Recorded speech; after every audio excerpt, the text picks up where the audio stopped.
those look good. A big salty clam would sure go great with this heat. Mandalorian Season 3 Episode 1 review. Please have some clam jokes and please be less stupid than Episode 1. Spoiler, it delivered on neither of these. Characters' actions and motivations throughout barely make any sense at all.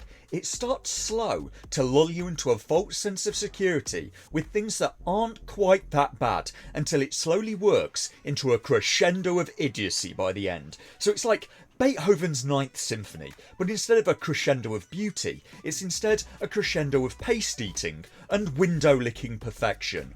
So bear with me, because the problems at the start aren't that bad, and you may find yourself thinking, that's a bit nitpicky, but it gets worse and worse as the episode goes on. There are also going to be plot spoilers starting now. They start off by doing a recap on the armourer telling Mando that he cannot be redeemed for taking his helmet off that one time because he would need to bathe in the waters of Mandalore, the home planet of the Mandalorians that everyone is convinced is radioactive and unlivable, and spoiler, we later find out that the planet's just fine. And what do you mean it's fine? The Mandalorians spend every minute of every day thinking about that planet. It's the centre of their entire religion. Bo-Katan is obsessed with that planet, and you're trying to tell me that in how long nobody bothered to check if it was okay? We are told that Bo-Katan ruled Mandalore at one point during this episode. Now, Katie Sackhoff is 42, so unless age works very differently, in the Star Wars universe, the destruction of Mandalore must have been within the last 30 or so years. And in that time, the Mandalorians gave up checking on their homeworld. Has it always been okay? Was it bad just after the bombing, but it got better? You're trying to tell me that in all that time, not one of the Mandalorians sent something like an Imperial probe droid down to find out? Because we later find out that things have been living on the planet for the entire time. But at least the episode has Katie Sackhoff in it, who I quite like, and the acting on the whole isn't bad. Writing this review, I'm annoyed, and I'm only 25 seconds in during the recap. I wasn't this annoyed the first time watching, because I didn't know what was going to happen during the episode would make this recap, in retrospect, so ludicrous.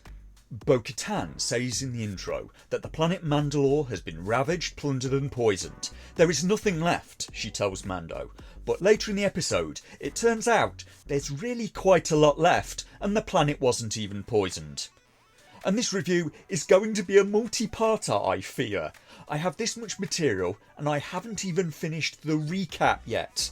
But now I get on to maybe my favourite part of the show, the theme tune, which I like quite a lot.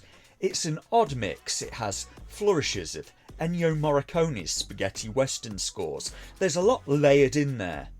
If only the rest of the show was as good as the theme tune, but it isn't.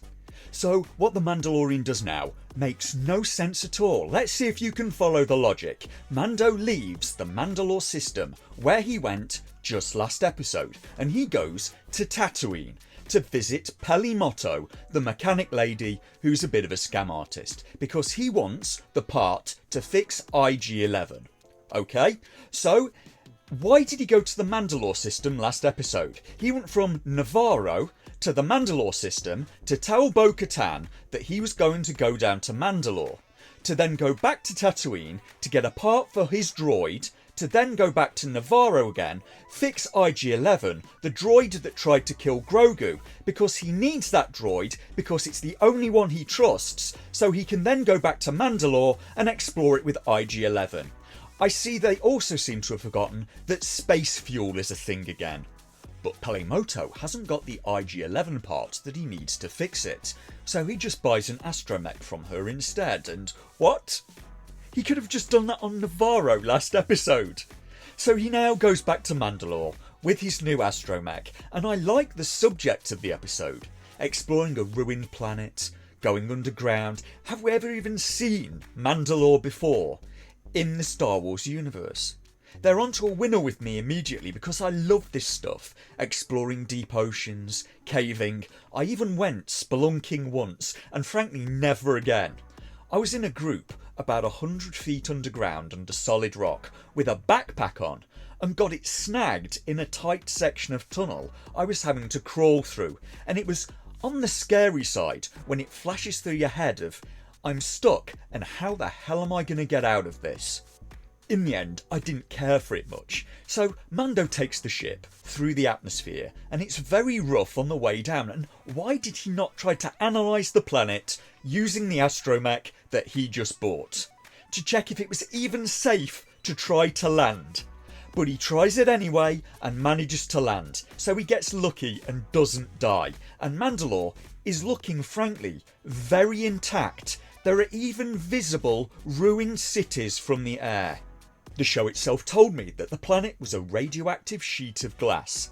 So Mando wants the droid to scan the atmosphere, so he sends it down out of sight into a hole and underground. And why? It could get atmospheric readings while still attached to the ship, and I would suggest that that's the obvious and best course of action. First, find out if you can get out of the ship and not die. But he doesn't do that because the show is trying to set something up, so Mando has to act like an idiot to do it, and that's going to be a theme in this episode. So the droid goes out of sight and they immediately lose contact with it, so Mando now has to get out of the ship in an atmosphere and environment that, as far as he knows, may kill him, to go and get the droid back. He tells Grogu to get inside his airtight pod thingy, and Mando seals his helmet and then gets out of the ship. The canopy closes again and Grogu is immediately out of his pod. So if the atmosphere was bad, Grogu would probably be dead right now because the cabin was just open and would now be filled with the toxic atmosphere of the planet. So Mando goes underground after the missing droid. He has a fight sequence with some Morlock looking mutant things and he does very badly. He gets hit a lot despite them being very slow and almost loses despite them fighting exclusively with clubs. He can also barely lift the Darksaber, but due to his armour he wins anyway and gets the droid back. He then checks whether or not the atmosphere of the planet that he's already exposed both himself and Grogu to is going to kill them if they expose themselves to it. But luckily the atmosphere is fine and breathable, so the show is expecting me to believe that the Mandalorians have just not been checking on Mandalore, despite being obsessed with the place, despite it being the centre of their religion and their home planet, and the Morlocks were even alive and well on this planet here the whole time. Mando then takes Grogu and goes to explore deeper underground and leaves the astromech behind on the ship. Why? What if the atmosphere on the surface is breathable, but it's not so underground? The mech has sensors and it could tell you about hazards that you're about to fall into, but it can't be there to tell them about hazards because the show needs a reason for Mando to fall into all of them. This could have been done better if maybe the astromech had been damaged by the Morlocks and couldn't go, but they just leave it for no reason when they would have every good reason to take it with them. Maybe Mando could want to leave the astromech behind because it was just not stealthy enough. Underground, Mando finds a Mandalorian helmet on the floor, so this place has not even been very well looted at all. Like Bo-Katan said in the intro, that helmet should be worth a fortune. It's made out of Beskar. Mando is then ambushed by a robot spider crab thingy that was lying in wait for some unspecified reason. Mando is then put in a cage and unhelpfully seems to forget that he has the Darksaber and could easily cut his way out, but he chooses not to and is instead injected in one of his joints where he doesn't have armour and immediately passes out. And I'm not sure what that thing was lying in wait for on this allegedly dead planet. Maybe it was trying to catch Morlocks. Grogu is not captured, however, and tries to break Mando free by using the Force instead of just getting the Darksaber that's lying on the floor and cutting him out. But he is then noticed, and Mando tells Grogu to run away from the giant crab spider and go to get Bo-Katan for help instead. Remember this, it will be important later. But this maybe was the best course, because even if Grogu had gotten Mando out, they probably would not have been able to beat the robot spider anyway. Grogu then goes back to the surface and uses the ship to reach Bo-Katan, and she checks the astromech to try and find where the missing Mando has gone. And I like her ship's design. The thrusters rotate, so it can do vertical takeoff and landing. Grogu then takes her to Mandalore and leads her underground, and she's just a far better hero than Mando is, though she manages to leave the astromech behind as well. Bo-Katan is also attacked and deals with a group of Morlocks far easier than Mando did. She says that these creatures are called Alamites and were apparently on Mandalore before the destruction of the planet. So the show is now trying to tell me that they've been alive here all along. Why did the Mandalorians ever think that this planet was uninhabitable? Not only was the planet not deadly, it's been able to sustain life this entire time. Bo-Katan then defeats the robot crab thing using the Darksaber that she can lift with no problem at all, and then frees Mando before the robot crab has drained all of his blood. And it should be perfectly obvious at this point to everyone, including Mando, that Bo-Katan should have the Darksaber. Unlike when Mando has it, it would reunite their entire people. She can actually lift it. She's not entirely useless, but Mando seems to keep it anyway, for reasons. Mando wakes up later and has the following conversation with Bo-Katan. What happened? I saved your life. How did you find me? What do you mean, how did she find you? Grogu went to get her. How do you not know that? It was your plan. Bo-Katan then makes something called Pog Soup for Mando, a traditional Mandalorian food that he looks so awkward trying to eat with that stupid sodding helmet on. You're trying to tell me that generations of Mandalorians have been doing that? Have they barely been able to eat their own food this whole time? She says, I'll get you back to my ship soon enough. On what? She's just found out that Mandalore is habitable. This was exactly what she wanted, wasn't it? Now she can restore Mandalore and she doesn't seem to care. That was her whole motivation last episode. Bo-Katan then volunteers to take Mando to the water personally. The water that he's been looking for this whole time, saying, you'll never find it in this wreckage. And he thanks her. And she says, don't thank me until you've seen the water. And later they find it, and it turns out the water was just fine. And I will freely admit this next one is a bit of a nitpick, but it's a pet peeve of mine coming up. When Bo-Katan says to Mando, They loved watching the princess recite the Mandalorian tenets as her father looked on proudly. and why do people keep on doing this? Both Brits and Americans. The word is tenant, not tenant.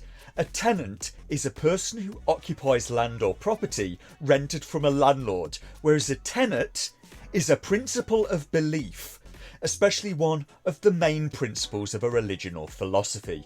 There is no second N in tenet. Please stop saying tenant when you mean tenet. And it's very silly. It's like when I hear the sentence, the man was lying prostrate on the floor. They then get to the holy waters, and the waters appear to be just fine. I mean, it would maybe be a good idea to check before you try and bathe in them. If only you had that astromech to find out if the water was deadly before you go for a swim. If only you had the astromech to check that there wasn't a giant bloody Godzilla in there before you go for a swim. But they do neither. Mando just takes his backpack off and goes in for a dip. Mando takes a few steps in, and then I'm not even sure what was supposed to have happened. I thought something grabbed him at first because he just disappears underwater instantly, but after seeing what happened next, I think Mando may have just stepped into a hole. But Bo-Katan goes in after him using her backpack, and there doesn't seem to be anything grabbing Mando when she finds him. Her backpack is also fine underwater, so I'm not sure why he took his off. Presumably, so she would need to go in there and save him. he immediately drops like a stone. Her with her backpack on full thrust takes some time to catch up to him. She gets him out half drowned, and on the way back up, while still underwater, they happen to bump into the legendary mythosaur described in the intro. This is supposed to herald the rise of a new Mandalore, and it was just sat there, right under their capital city. Like them doing their ritual next to that giant alligator turtle last episode, the Mandalorians are just too dumb to live. They built their major city around a giant Godzilla monster, and at no point does it occur to Bo-Katan that maybe she should just have let Mando die. Let Mando die and she can take the Darksaber and reunite her people. But instead, she just keeps on saving him. So there we have it. Episode 2 is an episode full of potential. Good visuals, good sets, good acting, loads of money on screen, and cretinous beyond belief. It's the same as last episode. Many good features, ruined by a story with more holes than a colander. What a massive waste of potential, time and money.